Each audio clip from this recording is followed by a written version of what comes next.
Welcome, everybody. Thank you for joining. We're about to dive into today's webinar. I'm your host, Dave Korsunski.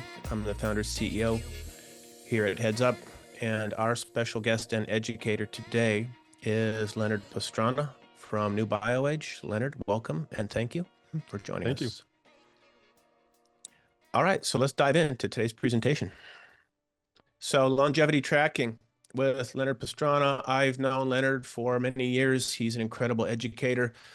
I've seen him speak on stage many, many times at different events. I know that he puts out incredible high quality education. He's going to be sharing some of his expertise around some of the most important metrics we want to track for our patients or clients on the longevity journey. We'll do some basic intros for Len and I, also for our moderators in the chat.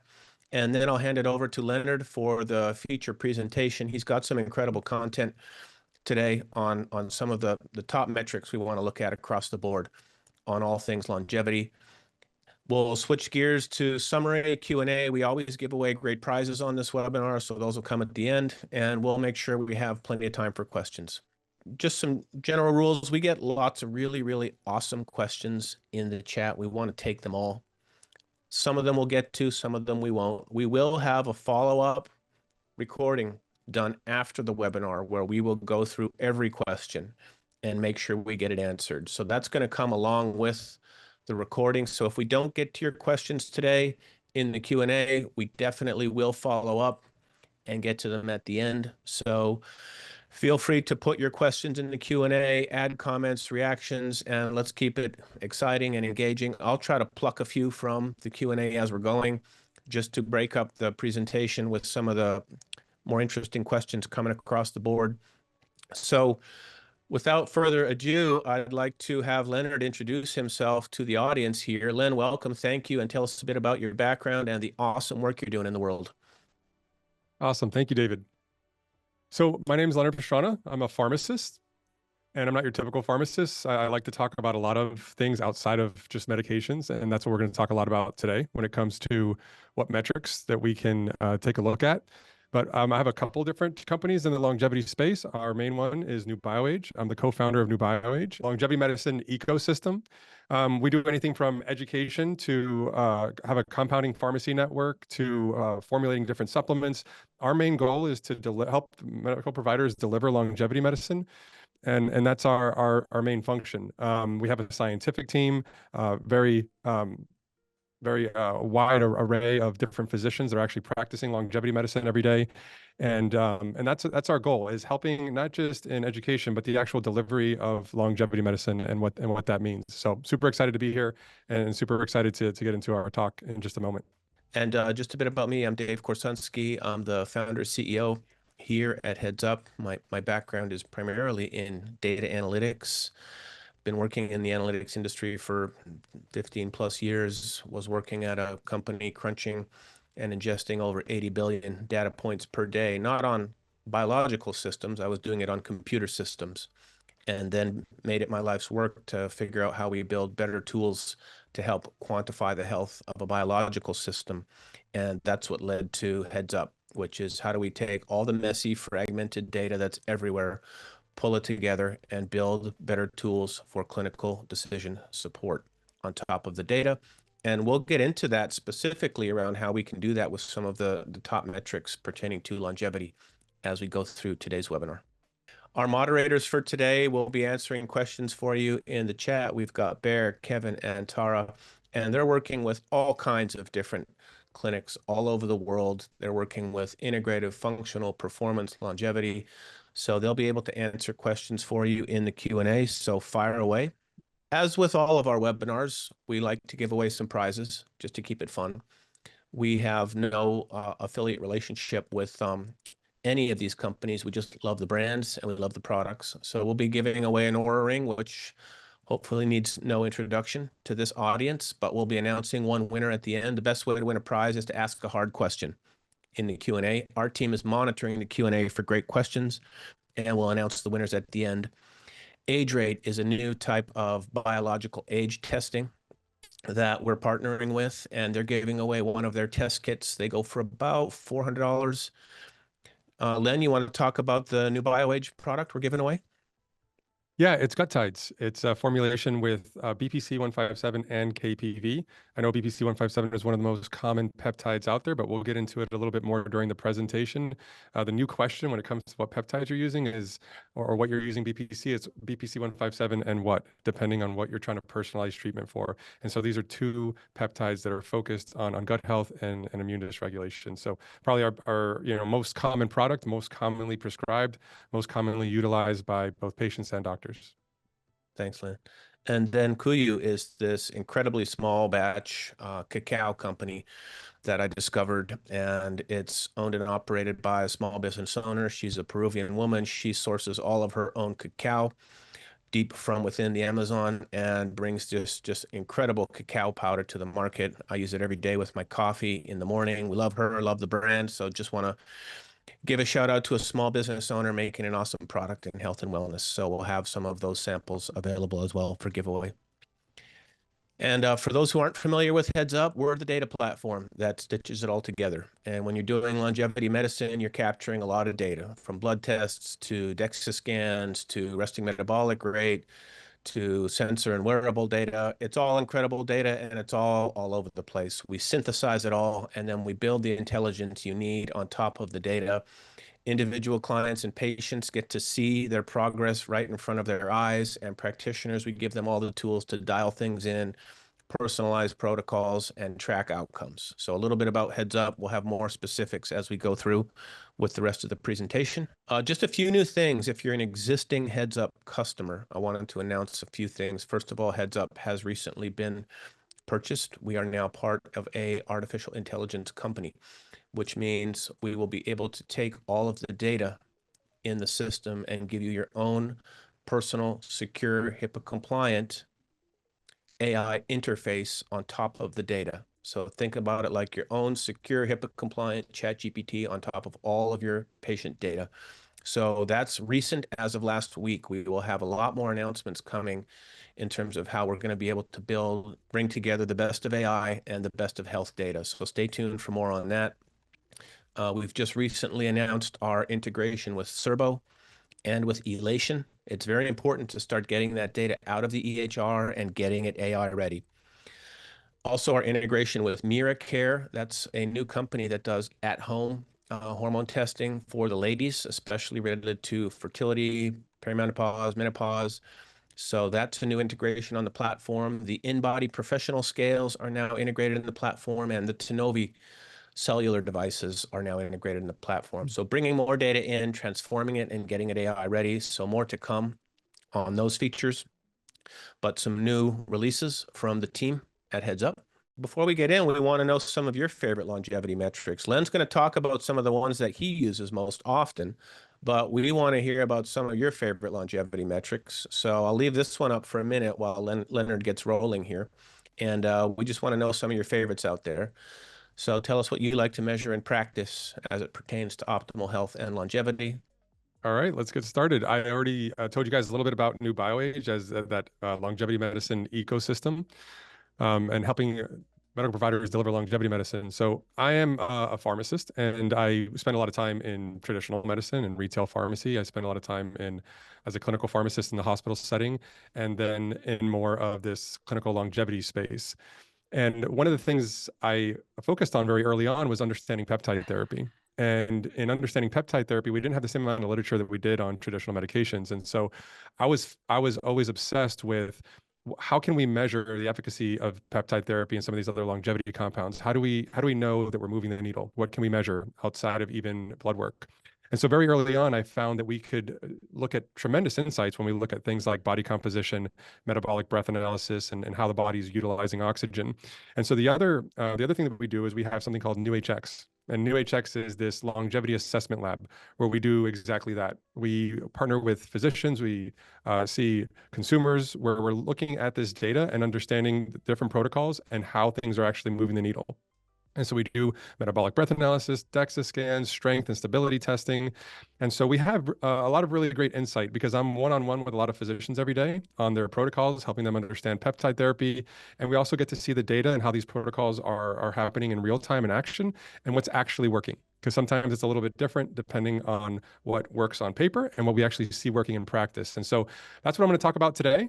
Is we can go over the next slide, is a little bit about what are some of the metrics that we're tracking that we see that seem to make the biggest impact.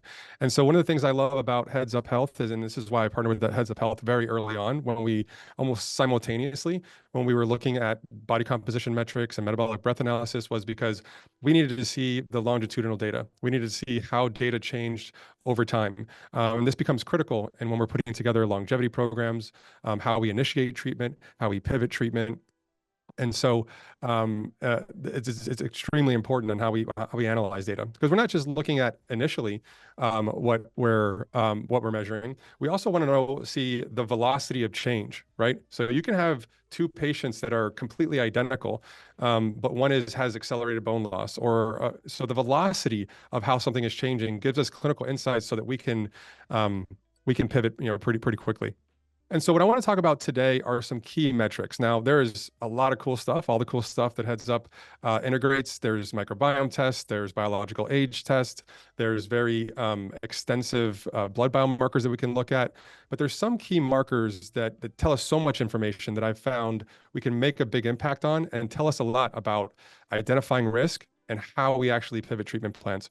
Some of the ones that we're going to talk about today are body composition, of course, but specifically visceral adipose tissue, appendicular lean mass index, not just muscle mass and fat tissue, but very specific types, and we'll get into the reasons behind that. We're going to talk about the one that everybody usually mentions, that people know about, is VO2 max.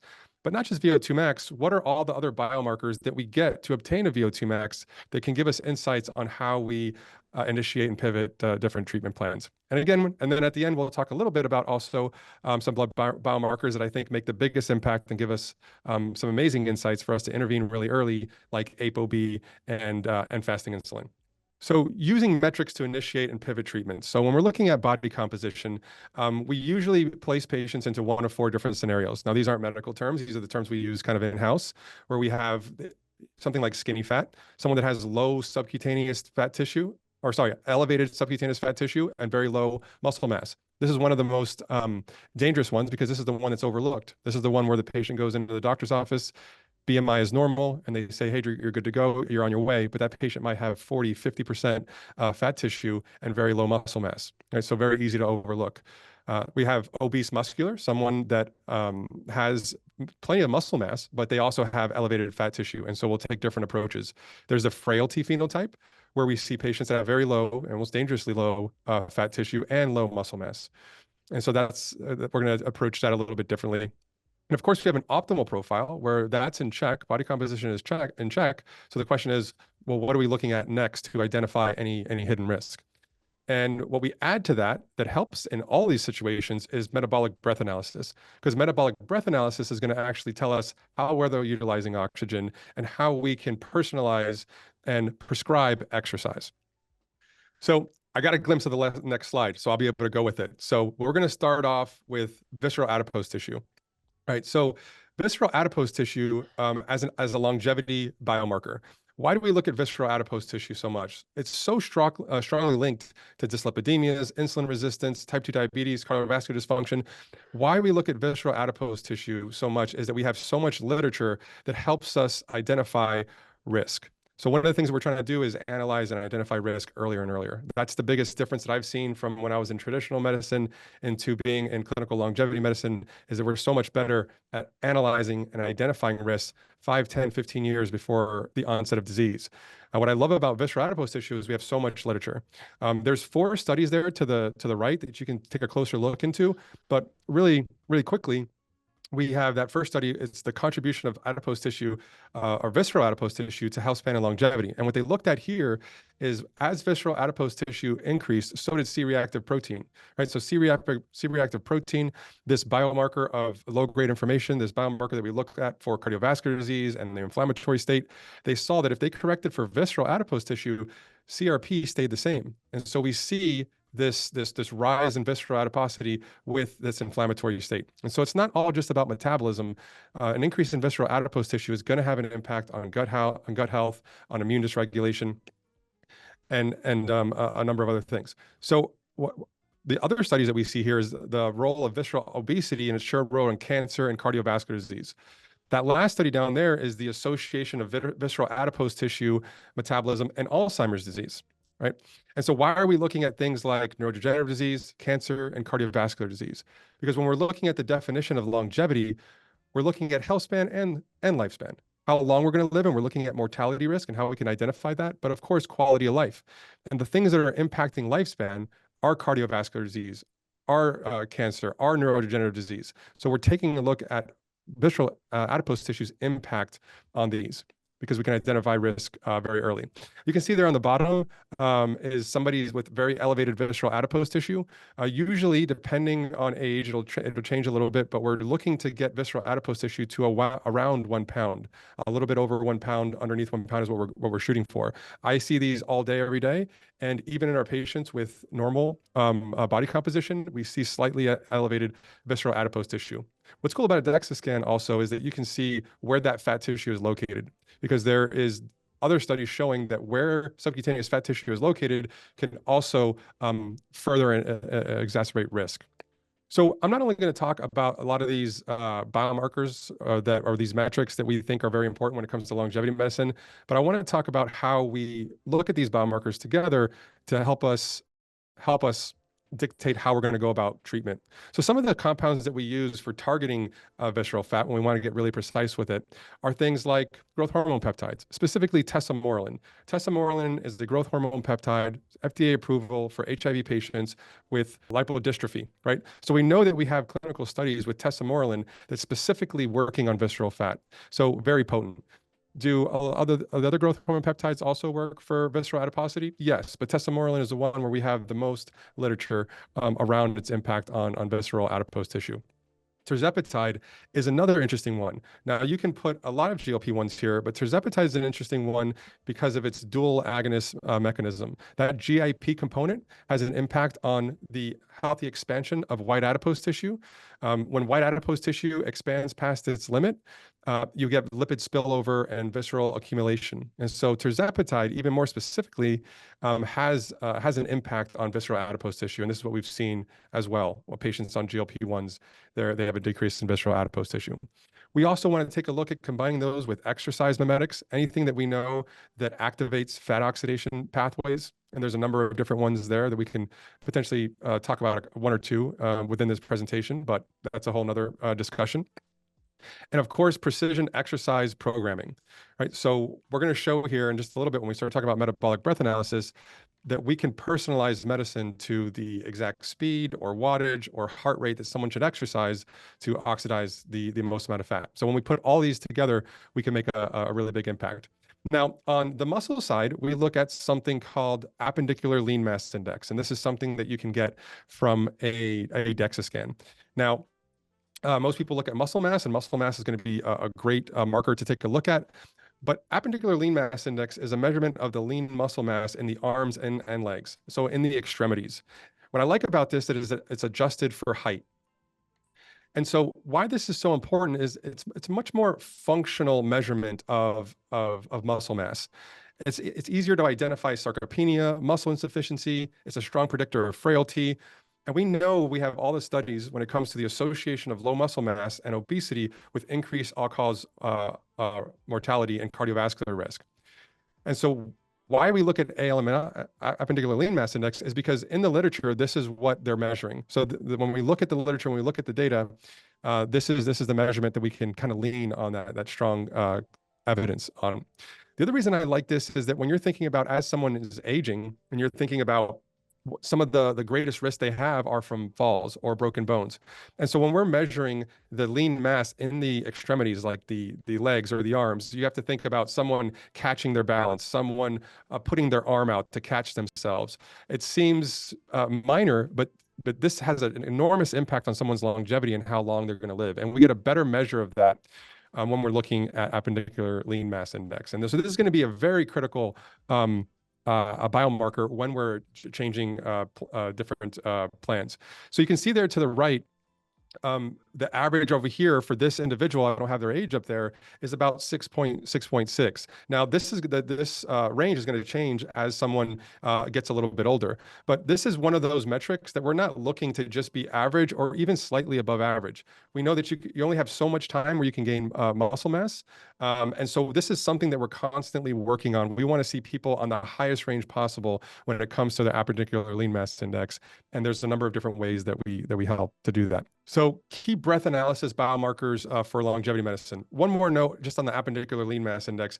It's really important. We'll talk a little bit later on some case studies on looking at that metric, because as people are on GLP-1s, as they're caloric restricting, as they're changing, we want to pay close attention to that biomarker, because that's going to dictate what we add to GLP-1s if somebody is losing muscle mass or if somebody is maintaining muscle mass.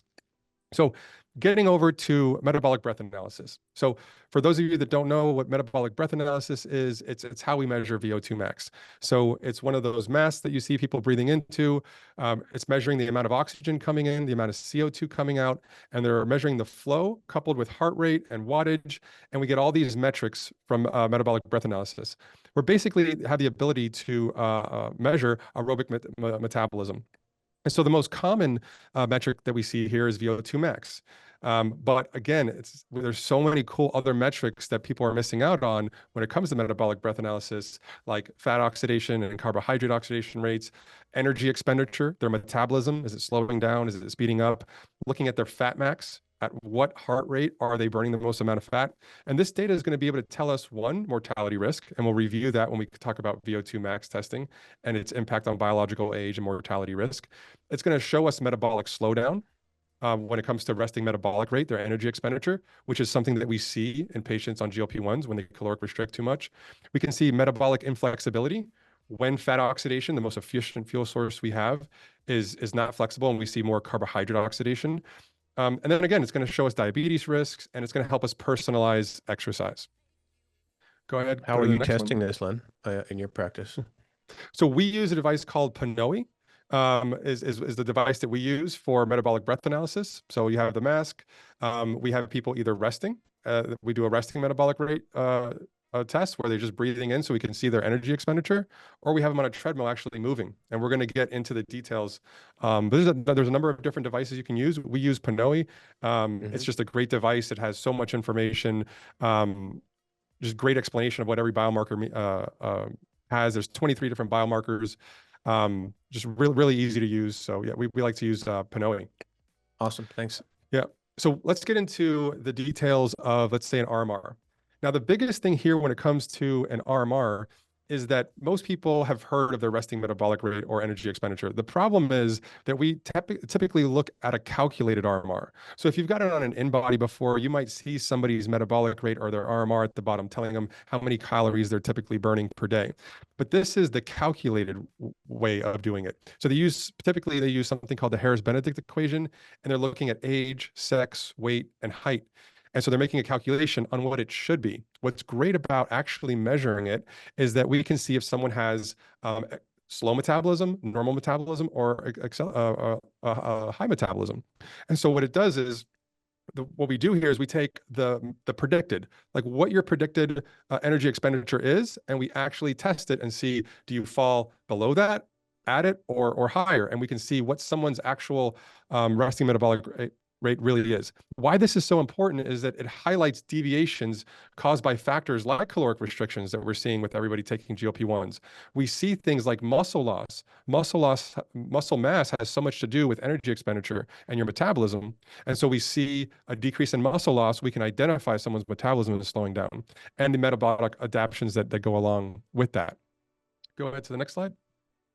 And so this becomes really critical in how we're initiating treatment plans, how we're pivoting treatment plans, depending on how that RMR is trending.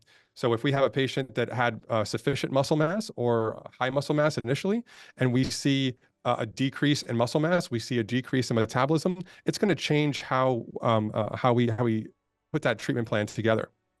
So one of the important things about GLP-1s is that they're tremendous, of course, but the question is, what do we add to GLP-1s depending on what we're doing? And so there's a number of different compounds. Actually, let me reverse here for just 1 second.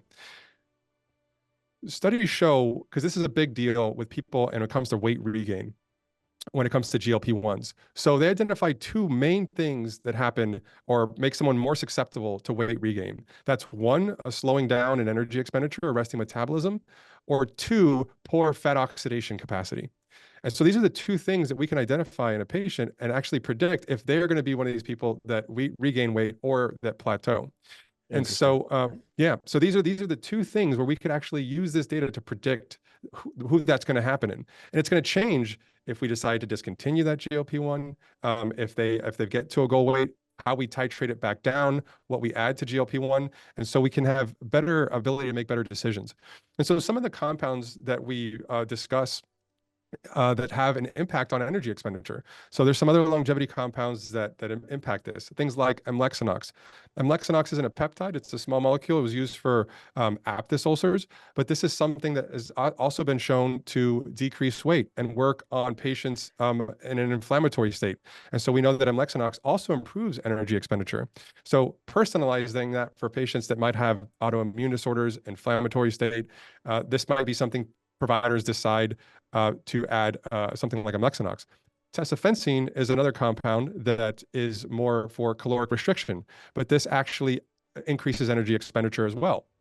There's also growth hormone peptides. Not that growth hormone peptides increase energy expenditure, have been shown to do that in any literature, but one of the key levers that we can pull on to improve metabolism and energy expenditure is the increase in muscle mass.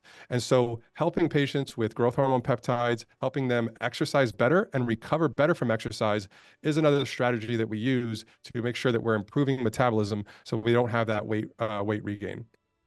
Also, we have things like amino acids plus creatine. I saw someone in the chat mentioned iCell before we got started. This is another way that we improve energy expenditure through improving muscle mass, right? So one of the things that we see with GLP-1s is that GLP-1s decrease thirst perception. So people drink a lot less water as well when they're on GLP-1s. And so we use specific amino acids that are amino acid osmolytes that actually draw water into the cell to improve intracellular water. Creatine, with all of its benefits when it comes to the cognitive and a lot of other benefits, creatine actually is also an amino acid osmolyte. So it draws water into the cell. And why that's so important is that when we have an increase in intracellular water, an increase in cell volume, it's protective against protein degradation. So you're putting the cell in an anabolic state to help with protein synthesis. Now, the opposite of that is when some of our patients are taking GLP-1s, thirst perception goes down, they're not drinking water. When you have the cell in that shrunken state, you're actually enhancing protein degradation. And so this is where we see a decrease in metabolism, we see a decrease in muscle mass. And so just simply adding a couple things with resistance training, of course, and with protein, proper protein intake, we can make a big impact on patients' metabolism and their body composition. So the other thing that we look at is fat oxidation zones. And so the RMR is done while somebody is sitting at rest, they're breathing into the machine, and we're looking at what their energy expenditure is. But we can actually see how people are utilizing energy when we get to be able to do a test that's actually them active. And so what we do is they have the mask on and they're walking on a treadmill, and then every minute they start walking slowly, every minute they start walking a little bit faster. And so we can see what substrates they're using for energy. And so you can see here on the bottom of the graph, this is more of kind of like the raw data, that light green line is their heart rate. That other darker green line where it says fat max, that is their fat oxidation rate. And so what this data is telling us is at exactly what heart rate they're oxidizing the most amount of fat. And so that's going to be important for a number of different reasons and how we put together our treatment plans. But it's also telling us the crossover point where as they go faster and faster, their metabolic efficiency or the mitochondrial efficiency can only take so much, and carbohydrates have to take over.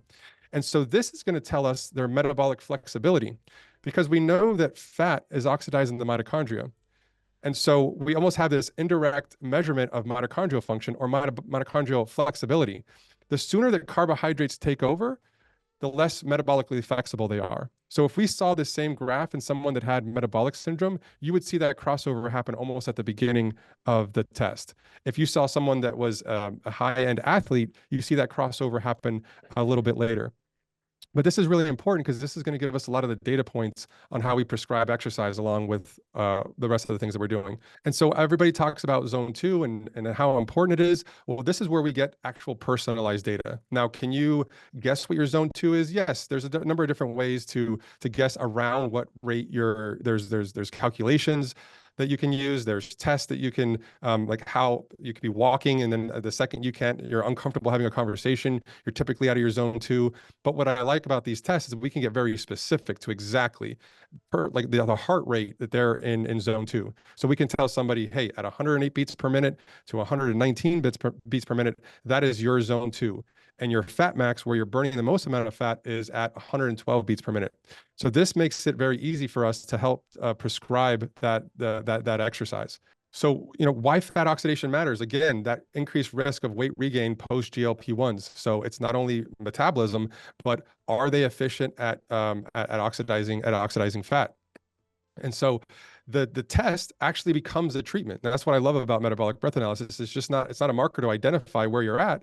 It's actually the treatment, because we can tell people, hey, for you, I want you at 45 minutes, 3 days a week, I want you to walk on a treadmill at an incline and make sure your heart rate gets to 118 beats per minute, because that's where you're oxidizing the most amount of fat. And what we're looking for when we get that to come back to retest, maybe 3 to 6 months later, what we're looking for is that to shift to the right. So if their fat max was around 110 beats per minute, we want to see if that goes up. And so typically, if we're doing everything correctly, that'll completely shift to the right. If someone has a zone 2 of 110 beats per minute to 120, and they come back and it's from 115 to 130, we know that we've improved mitochondrial function, we've improved efficiency. And so it's not only prescribing exercise, but we know exactly what compounds, what peptides, what supplements actually impact the fat oxidation rates as well. So we look at other exercise mimetics like leucinergy. There's a lot of studies on low doses of leucine in combination with other polyphenols and its impact on NAD and sirtuins. And the reason that I'm bringing this up is because these are all the same pathways that get stimulated when we exercise. Pathways like PGC1 alpha and inhibiting things like TNF alpha and the ability to upregulate antioxidant enzymes. We know all that happens when we exercise, but we also know what stimulates that to happen. So looking at things like AMPK activators, right? AMPK is the ability to recognize a deficit in energy. So the cell recognizes this deficit in energy through exercise, and then all these great downstream effects happen. When we fast, we have the cell recognizing this deficit in energy, and then we know all the downstream effects that happen. So peptides like MOTS-c, mitochondrial peptides that work specifically on enhancing AMPK. So when we put all these things together, we can actually have pretty tremendous results when you go from GLP-1 to prescribing exercise to other compounds that are working specifically on the system. This is when we see accelerated results. All right, let's talk about VO2 max, which is the most important one when it comes to understanding the literature around mortality risk. So again, that definition of longevity, it's not just health span, but it's also how long you're going to live, your lifespan. And so we lean on this study a lot, and another studies that they were able to replicate this with. This looked at the association of cardiorespiratory fitness with long-term mortality among adults. And this is a study with 122,000 patients. And what they found is that VO2 max is the strongest predictor of mortality. And this is a crazy sentence. It's greater impact than smoking, diabetes, or coronary artery disease. And so on the next slide, we're going to show how they came up with that, because that's kind of a crazy statement. If you're we have a lot of medical providers on this call. We know the mortality risk when somebody is smoking, coronary artery disease, diabetes. We understand this inherently, that their mortality risk has increased. And so what they did in this study is they looked at the hazard ratios of all those comorbidities that we're typically more used to, right? So diabetes has a hazard ratio of 1.4. Coronary artery disease, a hazard ratio of 1.29. And so what they looked at here was they segmented this population into low, below average, above average, high, elite VO2 maxes. And what they were looking at was what was the hazard ratio when we took somebody from one category to the next. And the hazard ratios were pretty shocking, which is why they made that, I don't want to call it an assumption, but that association with it potentially being even more important. So if you look at this, if you look at low versus below average, so if you take someone with a low VO2 max and you change it to just even below average, the hazard ratio is 1.95. So it's even higher than the hazard ratio of smoking and diabetes. This is how important something like VO2 max is. Now, why I get pretty excited about this, it's not only for our patients that have low VO2 max, but if you're a medical provider in the longevity space, you're probably noticing that a lot of your patients that are coming in are, yes, sick, but you're getting a healthier and healthier population coming in, because the population, society, our consumers are realizing that they want to intervene a lot earlier. They're not looking for disease to happen before they make a change. And so they want to know what they can do now.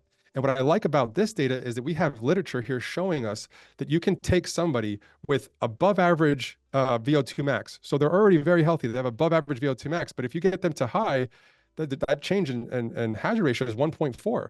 It's still similar to some of the hazard ratios we see with diabetes. And if you take someone that's even high, very high VO2 max, and you move them over to elite, a hazard ratio of 1.29. So basically, this literature is telling us that we can make a significant impact on somebody's quality of life, of course, but their lifespan when it comes to improving VO2 max. And that's all about, what training programs or what we're putting together. Can we combine compound supplements and precision exercise to help even our healthiest patients to delay the onset of chronic disease and improve longevity? So moving on to blood biomarkers. Now, we can talk about blood biomarkers, of course, for forever and ever, but I wanted to bring up two of them that I think make a really big impact. Or these biomarkers that we're talking about today are the ones where I think we can make so many great decisions very early on, and it's very important how we track these over time. So ApoB is something that's becoming more popular now, that is a superior marker for cardiovascular risk. So when we're looking at longevity and we're looking at delaying the onset of chronic disease, the number one killer is cardiovascular disease. So we have to pay very close attention to something like this. And so if we look at the data when it comes to ApoB and how it outperforms LDL, the traditional biomarker that we see, ApoB is a greater marker of atherosclerosis, right? So it measures all the atherogenic lipoproteins. So it's an even better biomarker when it comes to cardiovascular disease. Higher ApoB is faster lipid retention and plaque growth. So plaque progression is something that we see in ApoB, and it's even reliable in complex cases. And so the reason I bring this up is that, in the US, we're actually a little bit behind. It takes forever for these things to get in our guidelines, right? So when I was trained in school and even after school, continuing education, I only hear about LDL, right? And so we're a little bit behind even when it comes to the European Society. They've actually added these to their guidelines. And when I made this slide, I think there might have been some updates recently in US guidelines when it comes to ApoB, but not too long ago, it was European guidelines that were first to actually update ApoB guidelines, showing that it provides a precise count of atherogenic lipoproteins, directly correlating with cardiovascular disease, plaque progression, and that unlike LDL, ApoB remains reliable under conditions like high triglycerides, diabetes, and obesity. The key point here is, when do we intervene, or when is it that we actually do something about it? So this is a study that's, I think, pretty shocking. And it talks about the risk of premature cardiovascular disease versus the number of premature cardiovascular events. So what this study is telling us is that if you are going to have a cardiovascular event, so if that's going to happen, 1/4 of the time it happens. 25% of the time it happens before the age of 55. And half the time it happens before the age of 65 in men. Similar-ish results in women. So typical preventative strategies increase substantially after the age of 60. But by this time, many of these cardiovascular events have already occurred. And so this is all about the difference between traditional and longevity medicine. I keep on saying that, is that we're aware of the evidence, but we're also aware that we should be intervening earlier, because some of these things just haven't hit our guidelines yet. So this is something that might be familiar to you. It's how we analyzed risk in the past, right? So this is an ASCVD risk calculator. And the reason that I brought up that previous slide and the importance of ApoB is because if you look at this risk calculator, if you're the age of 45, which I'm turning 45 soon, if I put my age in there and I try to give myself a horrible blood pressure, 160/90, I give myself a low HDL of 40, I give myself high LDL of 125, I can't put anything into this calculator that tells me that I'm not at low risk, right? And so inherently that's because of my age, right? Because we typically don't intervene soon enough. Also, this is a current 10-year risk calculator. Why on earth, somebody 45 years old, would I care about my risk after 10 years, right? Doesn't really necessarily make sense. So the point here is that we have to start intervening earlier, 20s, 30s, 40s. What can we be measuring early on to identify risk and intervene earlier? And ApoB is a very easy, inexpensive biomarker that we can take a look at and have an idea of our atherogenic potential. I don't want to oversimplify it. Of course, there's a lot of other things to consider when it comes to cardiovascular disease, but this one biomarker is the one where I feel like we can make the biggest impact. Not only are we going to be using the things that we've been talking about, but we're also thinking, well, what other exercise mimetics or what other compounds can we add that will make an impact here? And so citronol is something that's very interesting. Citronol are polymethoxylated flavones that have been shown, like nobelatin, and they have tocotrienols that have been shown in human studies to actually have an impact on LDLs, triglycerides, and ApoB. And so this is kind of rare because we don't typically have double-blind controlled, placebo-controlled trials when it comes to supplements. But citronol is an amazing component that has an impact on lipids and ApoB, and it's also one of these exercise mimetic.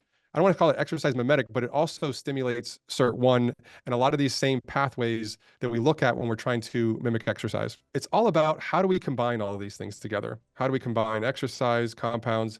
And so when we look at things like tirzepatide in combination with citronol LNA, which is a combination of citronol, low doses of leucine, and nicotinic acid that are all meant to stimulate those exercise mimetic pathways, they work very well together. So again, I've mentioned this earlier when it came to visceral adipose tissue, but if you look at the GIP component of tirzepatide, it improves the long-term storage of lipids through this healthy expansion of white adipose tissue. And it protects, it's basically, adipose tissue can stretch only so much, and the GIP component of tirzepatide helps that healthy expansion, because if we don't have that, you have this lipid spillover, and this is where you have this increase in lipids and increase in visceral adipose tissue. So tirzepatide becomes really impactful when it comes to decreasing some of these biomarkers, even more so than semaglutide. Semaglutide has cardio prevention studies that have already finished, but when we look closely at the data, it shows that tirzepatide has an even greater impact on triglycerides and things like VLDL. And so when we combine that with something like citronol, we have a very potent way of making a big impact on ApoB levels. So the other biomarker that we can tell so much from is fasting insulin level, right? And so I'll take it back to the beginning of this presentation when we had that patient that was skinny fat. She goes to her traditional medicine provider. She goes in, BMI is normal. And BMI is normal and glucose is normal, even though she's got 50% body fat and no muscle on her, right? Where she puts her at a lot of risk. Now we're looking at a glucose level that is telling us something, but it's not telling us the entire story, right? We have to be able to analyze risk much earlier. We don't want to wait for someone to have a hemoglobin A1C that's pre-diabetic or glucose level that's already knocking on the door of diabetes. There's some limitations to these. First of all, with hemoglobin A1C, it's great when someone's pre-diabetic or has diabetes, but in these lower ranges between 5 and 5.8, right before we get to pre-diabetes, there's a lot of things that can be different. It has an impact on the effect of a red blood cell size, can have an impact on hemoglobin A1C levels. Glucose, you might have a normal glucose level, but your pancreas is secreting so much insulin to get your glucose down to that normal level that you're already destroying your pancreatic beta cells, and insulin resistance is starting because your body's working so hard to bring you back down to homeostasis. And so fasting insulin is one of these biomarkers where we can identify this insulin resistance earlier and earlier.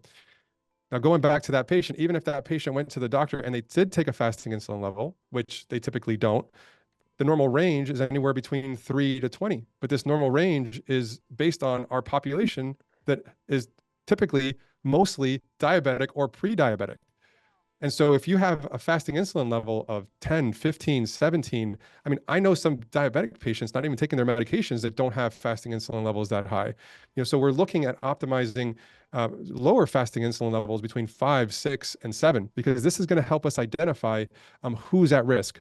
Because all those interventions that we were talking about earlier, when it comes to resistance training, zone 2 training, all of that are insulin independent ways of bringing glucose into the cell and improving those glucose dynamics. So it's more than just the compounds that we're adding, but when we personalize exercise, you can improve that glucose disposal and give the pancreas a break. And so some of the strategies that I've already been kind of talking about, how to lower ApoB and fasting insulin with precision protocols, metabolic breath data, I was just talking about. Peptides, of course, like GLP-1s, exercise mimetics like leucine or citronol, zone 2 training. And that goal is to reduce atherogenic particles, reverse early insulin resistance, and of course, protect longevity.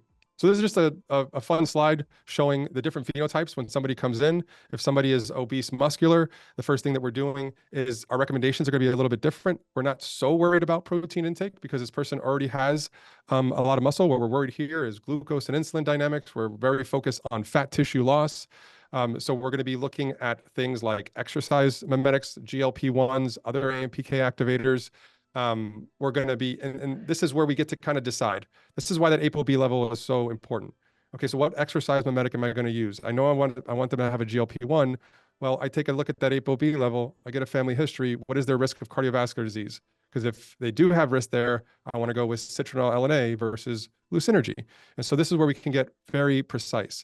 Compared to someone that's skinny fat, high fat, low muscle, we are very worried about their protein intake. So their program is going to be a little bit different because we have to help them exercise.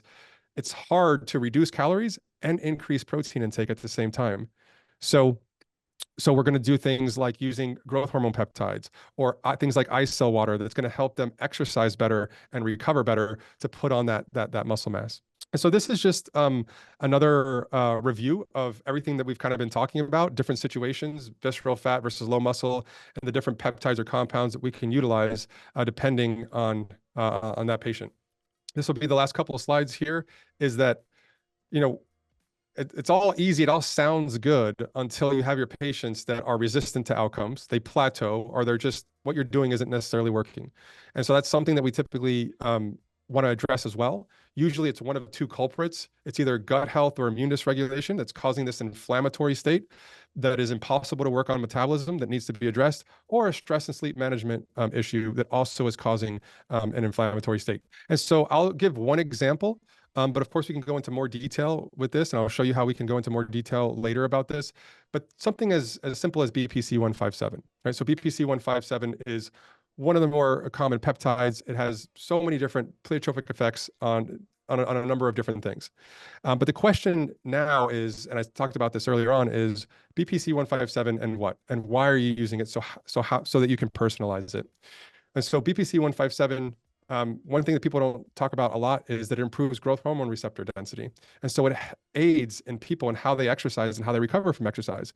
But if we suspect or identify gut health issues, immune dysregulations, autoimmunity, it's BPC-157, and you want to add different peptides like KPV. KPV is a peptide that's specific to colonocytes. It inhibits TNF-alpha specifically in colonocytes. So you have that anti-inflammatory effect of BPC, and you have that specific anti-inflammatory effect specifically in colonocytes.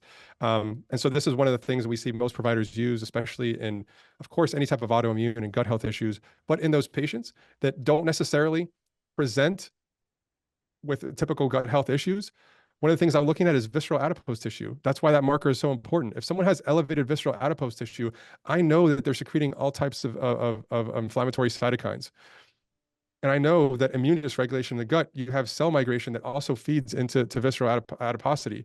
And so even if they're not complaining, this is something that people have been living with gut health issues so long, they've gotten so used to the bloating and the discomfort that they don't even realize it's an issue. And so something like gut tides, combining these two, makes a big impact. The other thing that prevents people from exercising is pain and old injuries, scar tissue. And so combining BPC with something like thymosin beta-4 frag that is anti-fibrotic and works on scar tissue for those nagging injuries, is another thing that we use when it comes to personalization.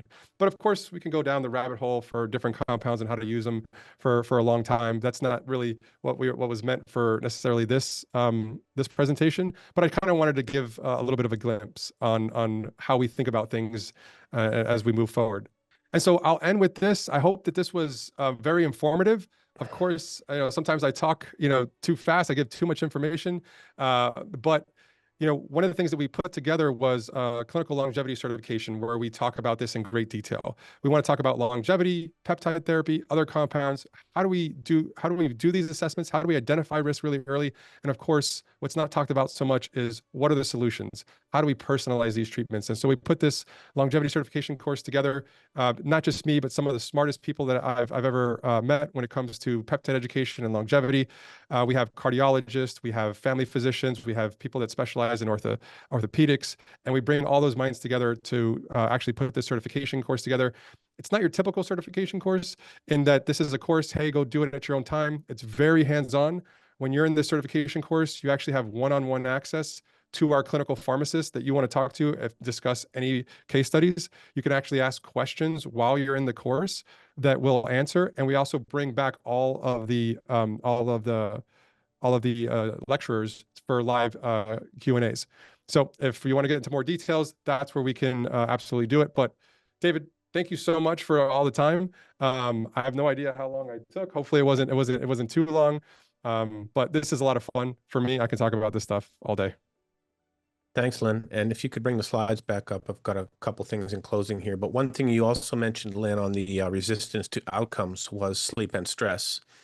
And that's also something that we can get a really, really clear window into on our patients using, for example, sensors and wearables. So diagnosing the sleep and stress resistance to outcome, I presume you could do through something like an Oura Ring or something else that will give you really, really good information on sleep quality, heart rate variability.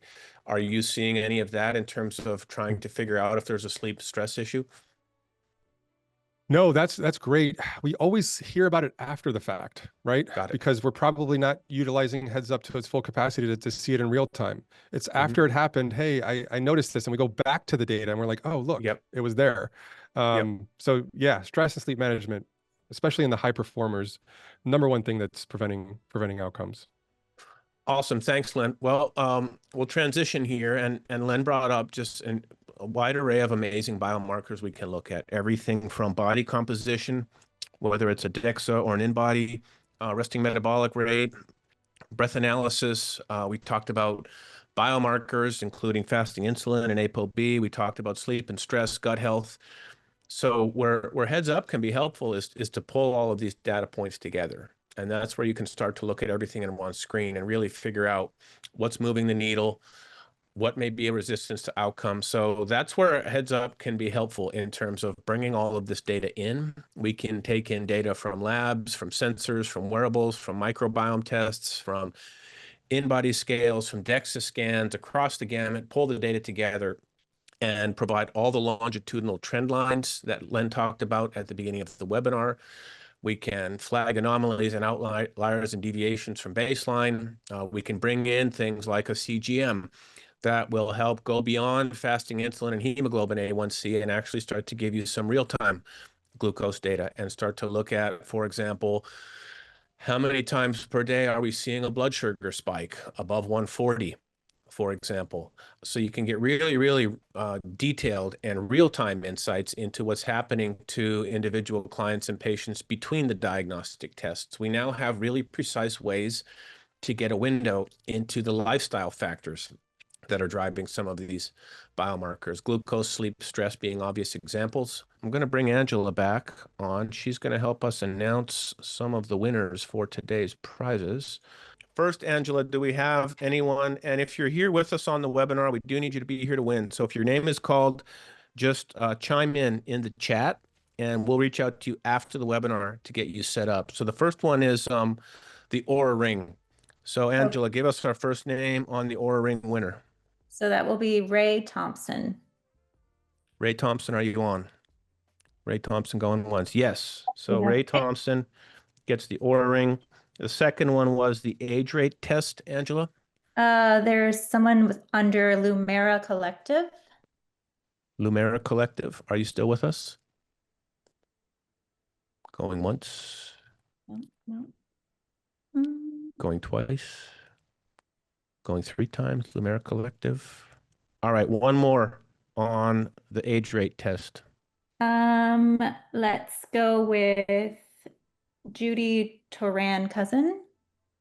Okay, Judy, are you on?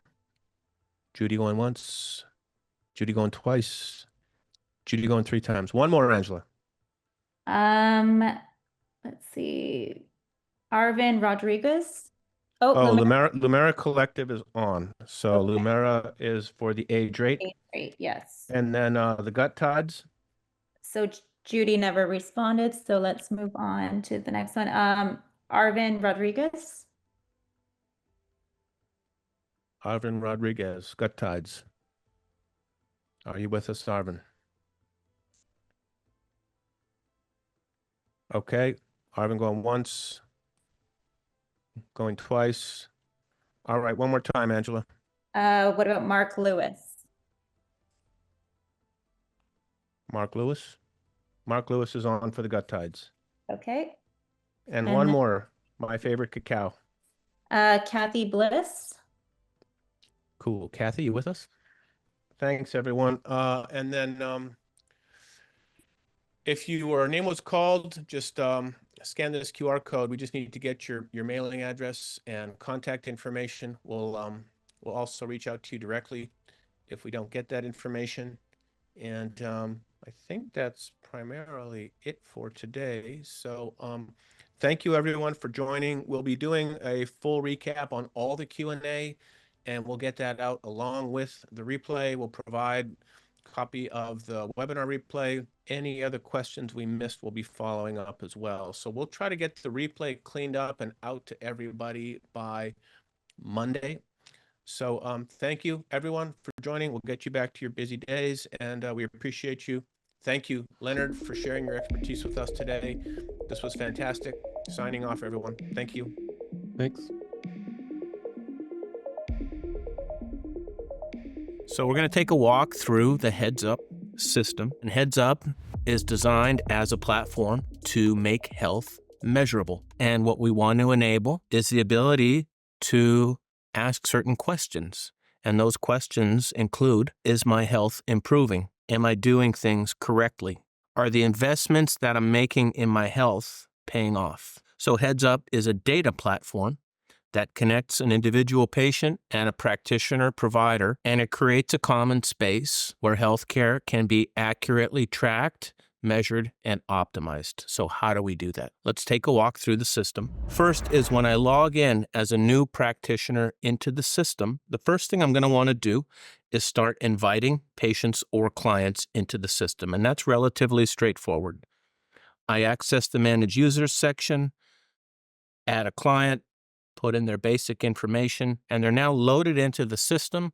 I can start loading data into their chart, and they can log in on the portal side and start accessing their data as they go on the health journey with you as their practitioner. So the first step is getting users in the system through the Manage Users function. We have other ways to add users. You can import CSV files. That's a way to bulk import users. And if you have an existing practice management or electronic health record system, we can actually integrate into your existing systems and create what's called a single sign-on connection. That means users in your EHR or practice management system will automatically get registered inside HeadsUp. So there's a few ways to get users in the system. Once they're loaded into the system, you'll start to see them show up here in your list of clients. And as we walk through the rest of the demo, I'm going to start at the end and show you what the individual client or patient will see. And we use the term client or patient interchangeably. In some cases, the individuals we're working with are quite healthy and they're at the highest end of human performance. That's not technically a patient per se. In other cases, we are working with organizations who are treating people dealing with certain illnesses. So I'm going to use the term client through the rest of the demo, but it can be interchangeable depending on the type of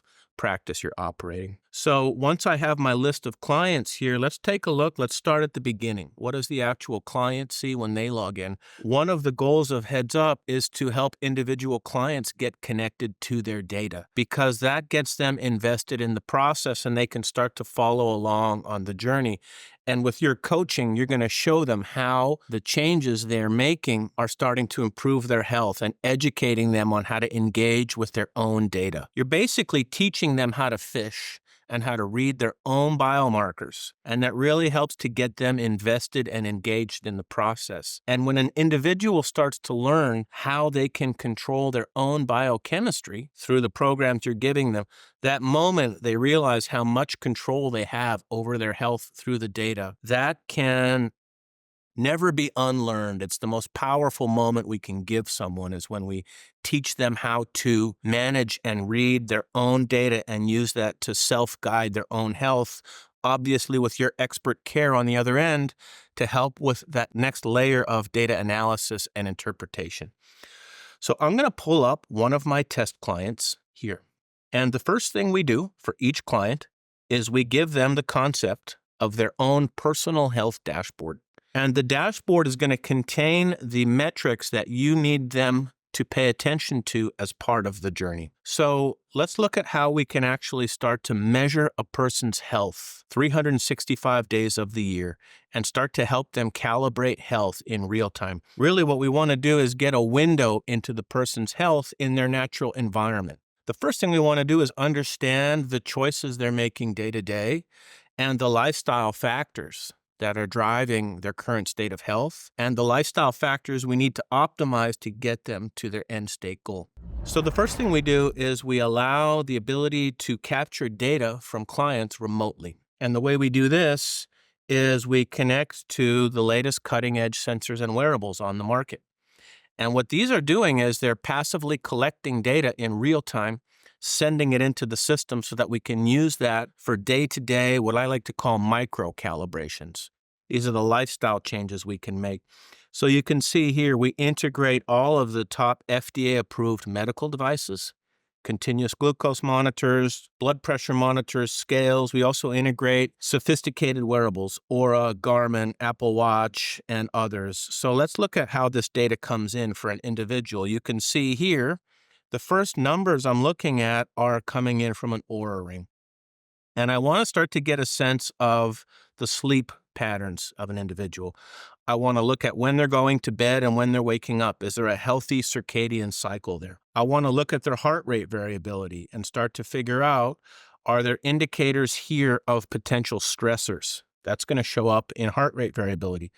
Stressors could be emotional. Stressors could be environmental. That could be heavy metals, toxins, mold, or stressors could be physical injury to the body. So we have ways to start looking at circadian rhythm, stress, physical recovery. So how well is a person sleeping each night?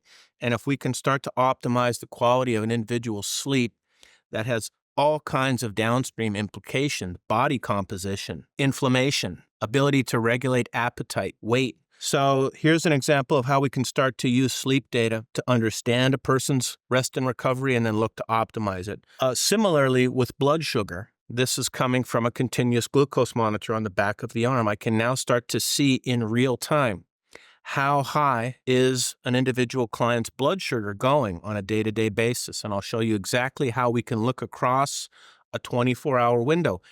And we will commonly see patterns where a client's blood sugar is hitting 160 at 9:30 p.m. right before they're going to bed. Or we may see a sawtooth where the blood sugar is just spiking up and down all day. These are giving us clues into metabolic dysfunction, into dysregulated eating. So we can start to optimize blood sugar in real time, rest and recovery. We can also start to quantify the metrics associated with improvements in health. So we can start to look at improvements in cardiovascular health. VO2 max is a really powerful way to look at cardiovascular fitness. Weight and body fat. These are ways to start measuring improvements in body composition. As we teach an individual how to start to self-regulate their own blood sugar, we start to see weight and body fat start to improve. That's why we want to look at this information holistically. As we start to help people sleep better, and rest better. They're able to self-regulate better, control appetite hormones better, and we start to see weight and body fat come down. This is where the dashboard comes in. Think of the dashboard as what do you need to measure from your client on a day-to-day basis? What data do they need to send you so that you can optimize their health in real time? And we will customize these dashboards based on your exact programs and protocols. Equally important is you can start to educate clients on how to read their own data and follow along and help them make a connection between the choices they're making and the improvements in the numbers. That's really one of the most powerful features of HeadsUp. So that's the dashboard, capturing data in real time. We can also start to capture what protocol you're putting them on. So I have a protocol here where an individual is engaging in hyperbaric oxygen therapy. And I want to know, when are they getting into the chamber? How many minutes have they been in the chamber? And then I'm going to want to see, is that improving their markers of health? Same thing with cryotherapy, red light, infrared sauna, ice bath. If I give people a set of actions to take, think of these as prescriptions. But instead of prescribing a pill, we're prescribing a set of actions to improve a person's physiology. So here I'm prescribing several modalities. I need to know, did they actually do it? When did they do it? How much? So that I can see if it's actually working properly. And then there's other metrics we can capture as well. You can see here this individual is on an 18-hour fast.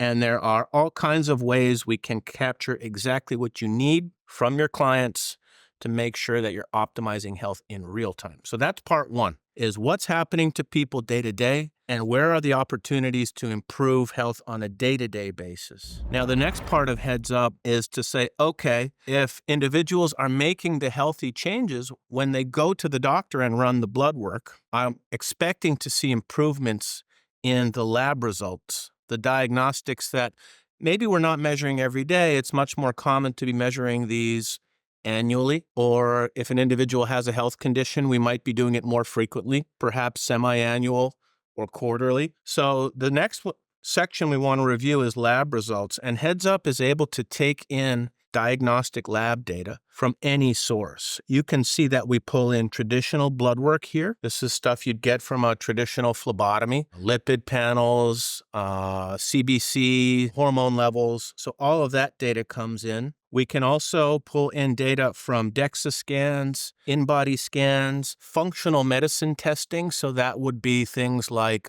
urine and microbiome, heavy metals, stool. All of that information comes in. And what that's helping us do is say, okay, we've assigned a protocol. We've seen improvements day to day on the dashboard. Now I want to look at improvements, for example, in a person's hemoglobin A1C that we're running annually. And so what would that look like? And we can start to see and track these lab results over time. So a good example would be I'd put a continuous glucose monitor on a patient. I teach them how to measure their blood sugar day to day. I help them understand where the spikes are in their blood sugar. I teach them how to self-correct, make a slightly different meal choice. Now, when I run the hemoglobin A1C, I would expect to see those numbers start to improve. That's the feedback loop that we're looking to create here. So that's how we go from metrics on the dashboard, making day-to-day changes in blood sugar. Now I want to look at the hemoglobin A1C and see that come down. So our system can take data from any lab in the country. It's very, very easy to ingest this data. Even if you have clients visiting different labs, this could be Quest Diagnostics, this could be LabCorp, this could be Everlywell. What HeadsUp does is you can see it puts all that data together on a trend line. So now instead of looking at data in multiple patient portals or multiple PDF files, it's a fragmented mess. And what we'll show you later in the demo is how we actually clean all of that data up and put it together on a trend line. Now what happens is now I'm looking back, instead of just at their most recent 1 or 2 lab tests, now I'm looking back 10, 15, 20 years into a person's health. And that gives me much more information on how to treat them, because many of the conditions we deal with day to day, heart disease, diabetes, obesity, these don't show up overnight. They show up over decades. The problem is the health data in this system in the United States and in other countries is so fragmented that we can't see back into a person's health decades. Otherwise, we'd be able to catch these trends a lot earlier. So we will stitch all of that data back together. So here's examples of conventional blood work. We can also start to look at things like biological age. So for example, can I look at information that will help indicate improvements in longevity? Those are tests from companies like True Diagnostic, Glycan Age. And so we can pull that data in as well. Now I'm looking at data related to biological age as well. I may also be looking at data from DEXA scans. And we can start to pull in, normalize, and clean up all this data so you get the full picture of individual health. And I'll show you how that data comes in here in a second. So that's the lab results. This is the data that's changing annually, semi-annually. The next thing we want to look at is what we call progress reports. And progress reports, that's what's going to let us look at an individual's health over the last month, over the last quarter. And we really want to see if the protocol is working. So let's take a simple example here. Let's take an individual who I've put on hyperbaric oxygen therapy here. I've got them recording their sessions. I know they've done 40, 50, 60 hours in a chamber. I want to start seeing, is that improving the other markers of health? So let's run a simple report. I want to come in here. I want to look at the heart rate variability from the Oura Ring. And I want to look at the year to date since they've started hyperbaric therapy and compare it to the prior year. A simple question. I put someone on a protocol over the last 90 days. I want to compare it to the prior 90 days. Is it working? So here we can see, as I look at hyperbaric oxygen therapy and heart rate variability, this individual is up 11.8% since they started the program. I may want to look at other metrics that might include things like deep sleep. So let's take a look at that. We can start to build a story here. What's happened in this period since I've been working with you as my client, and let's look at whether or not the numbers are improving. So we'll put deep sleep on the map, and we'll put body fat on the map. Maybe we also want to be looking at body composition from a wireless scale, and we'll also look at resting heart rate from the Apple Watch. So you can start to see how we build a story of what's happening. And you can see that we've got a slight decrease in deep sleep.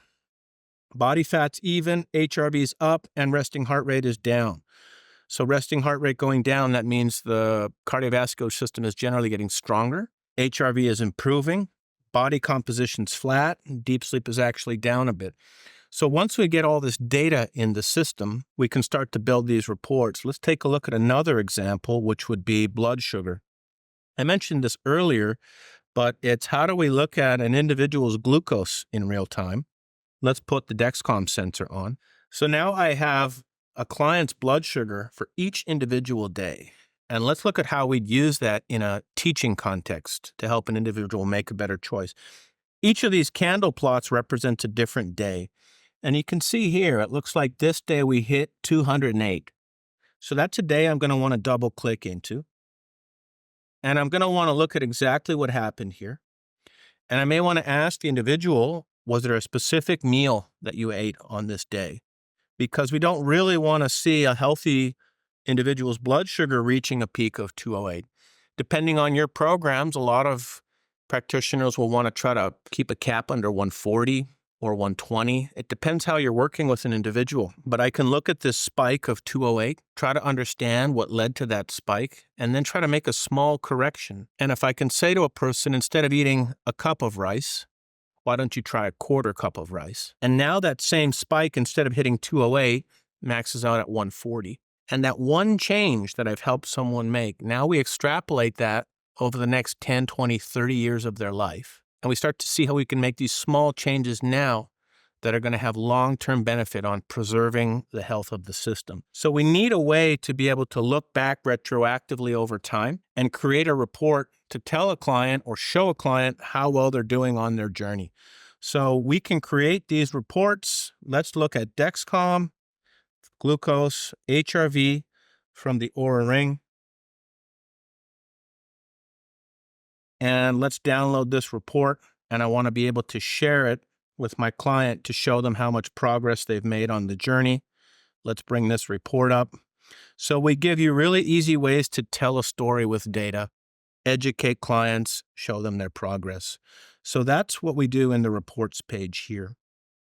A few other things I'll mention quickly. Each individual client will have all of their data, not just stored in the reports pages like I showed you, but we'll also have the source documents from the lab. So if you ever do need to look back at the source document, let's look at the True Diagnostic Report. We keep all of the source data here. We also extract it and put it on the lab results page. I mentioned that earlier. So it'll show up here. This is a structured format. We can run reports on it. But it will also show up here. We'll keep the original source documents from the labs. All the source docs will be here.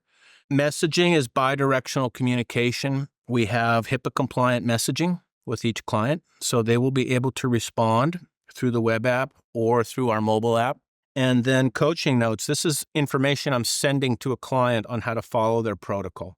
I may send them follow-up notes after a meeting. I may send them pre-built instructions on how to follow my program. And then lastly, also we'll capture photographic information. So this could be things like food logs. Maybe I just want a simple food journal from each client. You can see we're capturing a lot of different information. And when we work with a clinic or an organization, we'll build each portal to help you capture exactly what you need. We've got sensor data, we've got lab data, we've got food information. So we custom build each instance of HeadsUp exactly to your program and exactly to your protocol. So while there's a lot of data in here and a lot of potential, just understand that we will really narrow that down. And when we work with an organization, we'll really scope it to exactly the information you need to run your program. So that's what each individual will experience. Now what we want to do is start to say, okay, I've got this data now coming in from dozens, hundreds, thousands of clients. How do I start to analyze this information at scale? First is we want the ability to identify outliers. So I've got 100 people on my program. I don't have time to log in every single day and look at every single person and look for values that have gone out of range that I need to pay attention to. So the first thing we want to do is have the ability to come in here and set notifications to only flag the things that we're interested in. So let's look at a couple examples.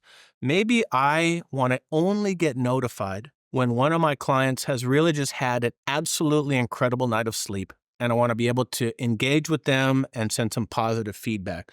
So I will come in here and I'll set a trigger to notify me when the Oura AM sleep score has been above a certain range, and then I'll get a little notification.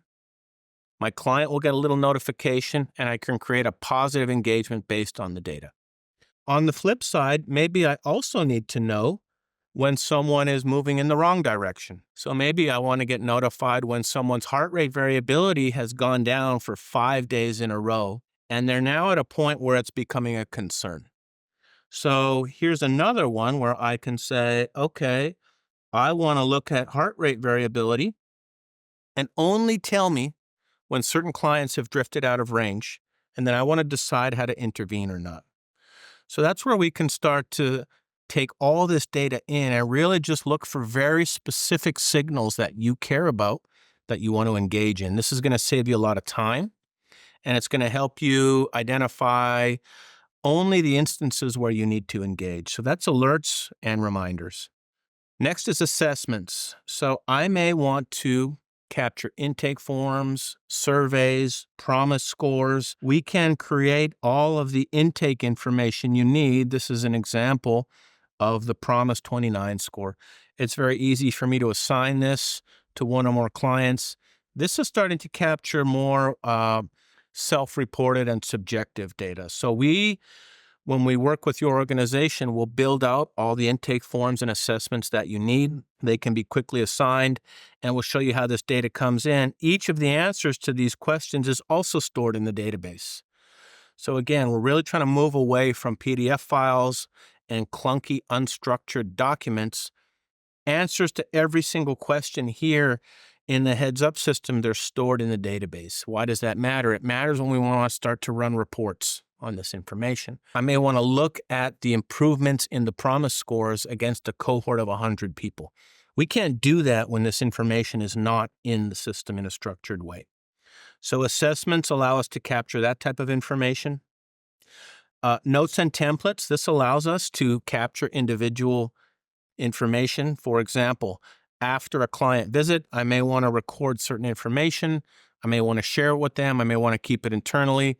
I may want to share it with another practitioner. So this is SOAP notes and capturing more free-form text information. Templates allow us to create content that we want to create once and share many. So an example might be a template on a shopping list when you adopt a low-carb diet, or a set of instructions on how to inject a medication, for example. These could be video, they could be text, they could be graphics. Here's an example of one where it's GLP-1 frequently asked questions. So I can create this information once and then easily share it so individuals have it on their phone and in their portal at all times. This is the HIPAA-compliant messaging, as I mentioned, so we can do secure messaging to each client bidirectionally, all encrypted, all stored in the database, all very secure, accessible to clients on the go through the mobile app or through the web browser. Signals, this is again going to start to say, okay, I've got 1,000 people on a program. What is the average success rate? What is the average pounds lost on my weight loss program? This has been historically very, very difficult to measure. Okay, I've got 1,000 people on a weight loss program. What's the average weight lost in the first 90 days?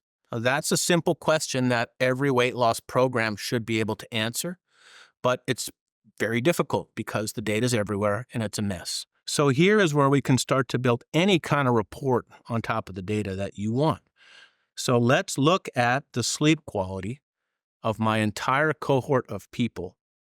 And I want to look over the last quarter and see who's actually had the best results on my program relative to the other people in the cohort. So this is where we can start to really drill in and look, for example, at who's had the best average over the last quarter of everyone on my sleep program, or who's lost the most body fat of everyone on my weight loss program. Other examples might be more towards the laboratory side of things. Who in my practice has a vitamin D level that's out of range low? Really, really simple query to make. So let's look at the vitamin D ratio readings of everyone in my program and show me everybody who's below 45. Very simple queries we can do on top of the data to answer questions quickly.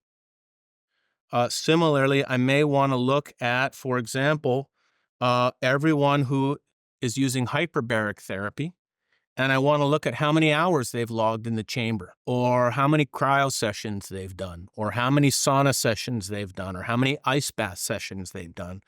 I want to know this because it helps me understand what's happening in my business. I can also start to look at impact on other health variables. So here's a hyperbaric usage report.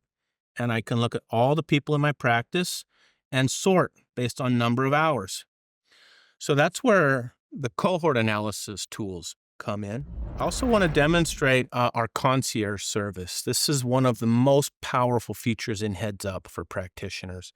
If you're working with patients or clients, inevitably, you're going to have a lot of really valuable data stored inside of PDF files, Word documents, spreadsheets. So examples would include true diagnostic testing, biological age testing, microbiome, blood tests. So we launched the concierge service, and this is the simplest way for us to help you structure otherwise fragmented data. And we commonly talk to practitioners that struggle with PDF files. even trying to see improvements from one test to the next. Practitioners are trying to line up 2 PDF files on the screen just so they can start to see, okay, did the results get better from test to test? So for concierge service, all you do is click on concierge, browse onto your computer hard drive. Let's say this is blood work for an individual client. All we need to know is who does the PDF file belong to, and you can upload multiple. Once the PDF is uploaded, our system will extract the data out of the PDF file and put it into a structured format. You can upload blood tests, DEXA scans, Dutch tests, any kind of PDF document.